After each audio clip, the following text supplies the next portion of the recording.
Today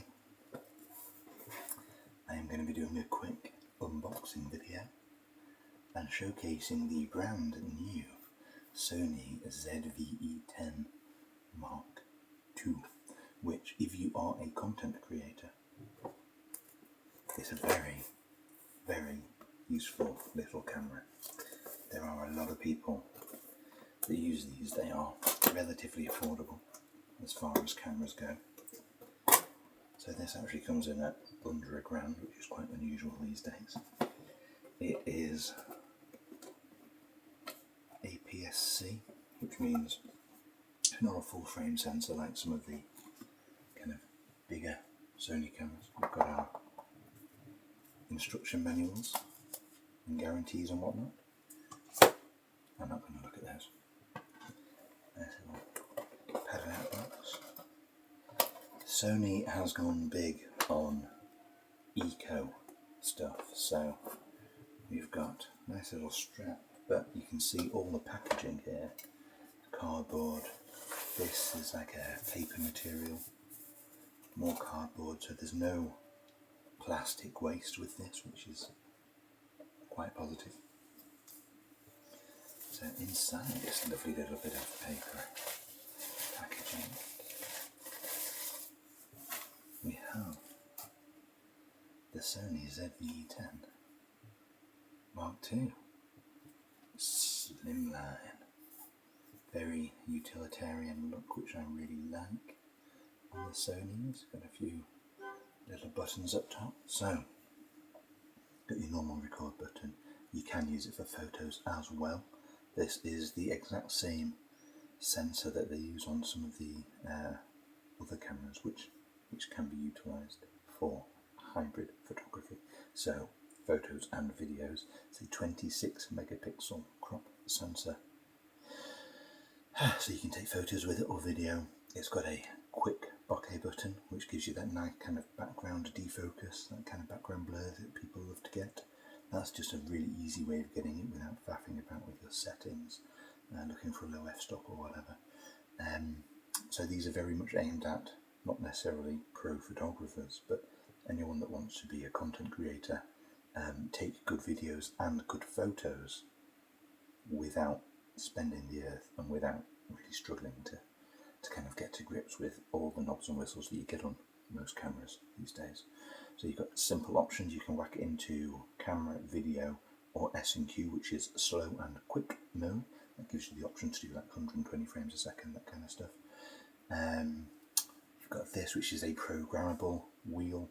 Most of the buttons and things on the back are programmable. You can affect shutter speed or exposure, compensation, that kind of stuff. Depends on what really suits you.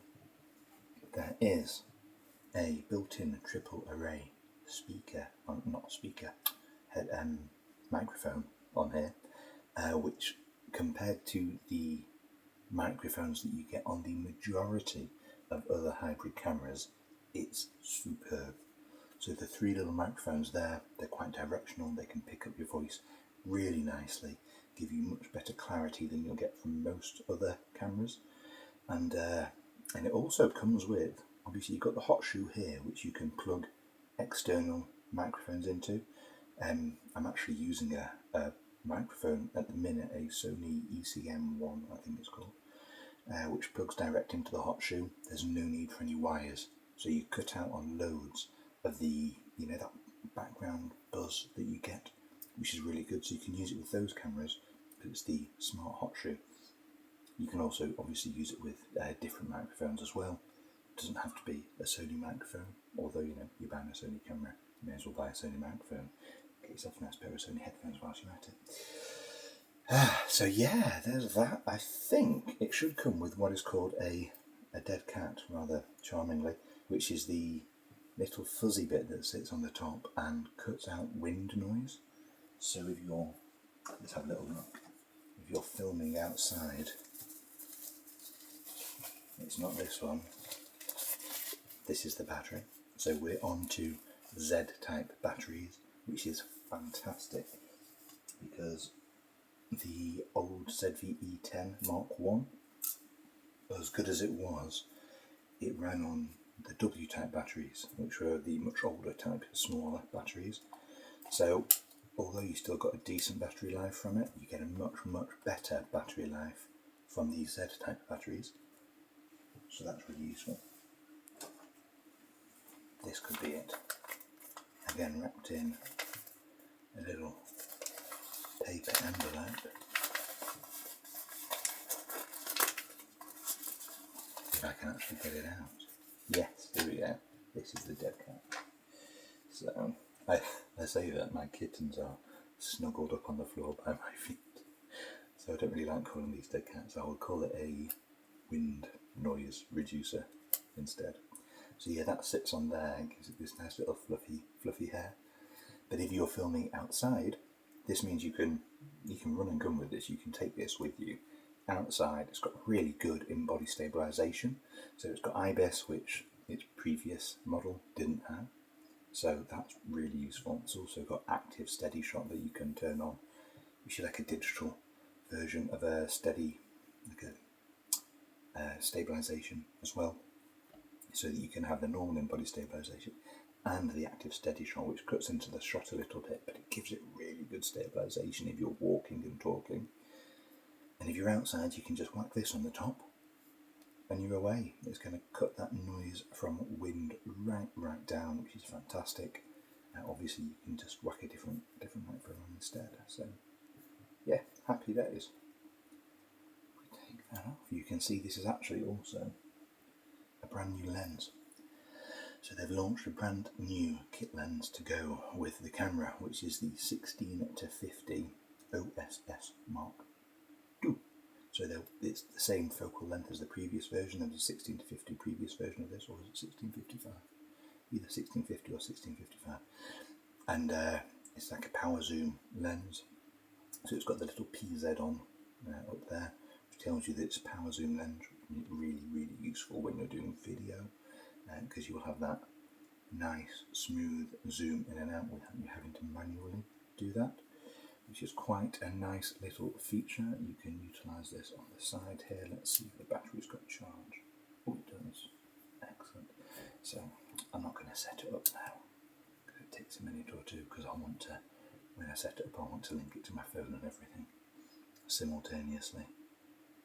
But yeah, so it's a nice lens. The lens actually looks and feels, again, a lot better than its predecessor. Its predecessor looked very plasticky.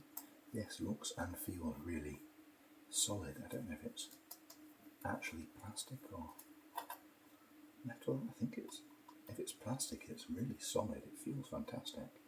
And there's the sensor on the inside. So that's the 26 megapixel APS-C sensor. Very similar to the one you might find on the 6700 that Sony produced, which is a fantastic little hybrid camera as well. The main difference between the two of those is the 6700 has a viewfinder on there and is more designed for photo but also does video really well, whereas this one's designed for video but also does photo really well.